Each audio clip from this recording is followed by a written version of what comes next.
राज्यात दुष्काळात होरपळत असताना अहमदनगर जिल्ह्यातील शरद मरकड या तरुणानं लोकसहभागातून पाथर्टे इथं चारा छावणी सुरू केली आहे। छावणीला लागणारा खर्च मोठा असल्याने शरदला खर्च पेलवत नव्हता। झी मीडियाने या चारा छावणीची बातमी दाखवल्यानंतर राज्यभरातून शरदला या छावणीसाठी मदत मिळू लागली आहे। आज खासदार राजू शेट्टी यांनी 5 ट्रक चाऱ्यासह या छावणीला भेट दिली आणि या उपक्रमाबद्दल शरद मरकडचं कौतुक करत चारा छावणीला काही कमी पडू देणार नाही असं आश्वासन दिलं। तर दुसरीकडे राज्यात दुष्काळाची भीषण परिस्थिती असताना हे नालायक सरकार चारा छावण्या सुरू करत नाही अशा शब्दांमध्ये राजू शेट्टी यांनी टीका केली आहे।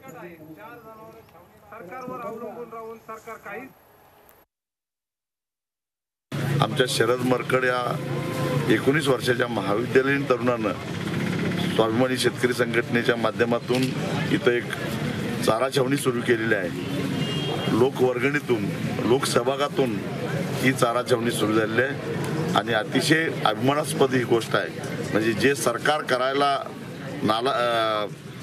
असमर्थ ठरलं, सरकार नालायक ठरलं, त्या ठिकाणी एक 19 वर्षाचा तरुण मोठ्या हिमतीनं हे काम करतो, याची शासनाला लाज वाटली पाहिजे।